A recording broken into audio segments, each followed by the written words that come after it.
రామ్ చరణ్ హీరోగా, జాన్వీ కపూర్ హీరోయిన్‌గా నటించిన 'పెద్ది' మూవీ రిలీజ్ అయ్యాక, ఈ మూవీలో హీరోయిన్‌ని మరింత గ్లామరస్‌గా చూపించారంటూ సోషల్ మీడియాలో విమర్శలు వెల్లువెత్తడంతో ఈ విషయం పైన పెద్ద చర్చకు దారితీసింది. ఇప్పటికే హీరోయిన్స్ ఆషికా రంగనాథ్, డింపుల్స్ హయాతి కొంతమంది హీరోయిన్లు రియాక్ట్ అవుతూ హీరోయిన్స్‌ని విమర్శించడం కంటే దర్శకులను ప్రశ్నించాలని స్టేట్మెంట్ ఇచ్చారు. ఇక రీసెంట్‌గా ఈ విషయం పైన యాక్ట్రెస్ నిత్యా మీనన్ తన ఒపీనియన్‌ని షేర్ చేసుకున్నారు.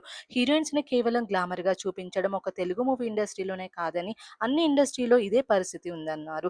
హీరోయిన్స్‌ని గ్లామరస్ డాల్స్‌లా చూపించడం టాలీవుడ్‌లోనే ఎక్కువ జరుగుతుందనుకోవడం సరైన అభిప్రాయం కాదు.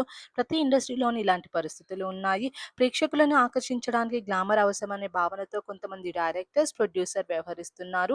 సినిమాలు మరింత కమర్షియల్ అవుతున్న కొద్దీ కొన్ని సందర్భాల్లో హద్దులు దాటే పరిస్థితులు ఏర్పడుతున్నాయని, అయితే ఈ విషయంలో కేవలం డైరెక్టర్స్‌నే తప్పుబట్టడం సరైంది కాదని, కొంతమంది హీరోయిన్స్ గ్లామర్ పాత్రలను స్వీకరించడానికి సిద్ధంగా ఉంటారు. అదే కారణంగా డైరెక్టర్స్ కూడా వారిని ఆ కోణంలో చూపిస్తూ ఉంటారు. ఇది పూర్తిగా ఒకవైపు జరిగే విషయం కాదు అని అన్నారు. తన వ్యక్తిగత అనుభవాన్ని కూడా నిత్య ఈ సందర్భంగా పంచుకున్నారు. గతంలో కొందరు డైరెక్టర్స్ నన్ను పూర్తిగా గ్లామర్ పాత్రల కోసం సంప్రదించారు. కానీ అలాంటి పాత్రలు చేయడం నాకు ఇష్టం లేక నేను తిరస్కరించాను. దీనివల్ల కొన్ని పెద్ద సినిమాలో అవకాశాలు కోల్పోయినా బాధపడలేదు. స్టార్డమ్ కంటే నా వ్యక్తిగత విలువలు, నేను నమ్మే సిద్ధాంతాలు నాకు ముఖ్యమని అన్నారు. పరిస్థితులు అలా ఉన్నప్పుడు నో చెప్పగల ధైర్యం ఉండాలి. కానీ కొందరు హీరోయిన్స్ టాప్ హీరోయిన్స్ కావాలనే లక్ష్యంతో లేదా పెద్ద హీరోల మూవీలో అవకాశాల కోసం ప్రాధాన్యత తక్కువ ఉన్న పాత్రలను కూడా యాక్సెప్ట్ చేస్తారు అంటూ నిత్యా మీనన్ తన ఒపీనియన్‌ని షేర్ చేసుకున్నారు.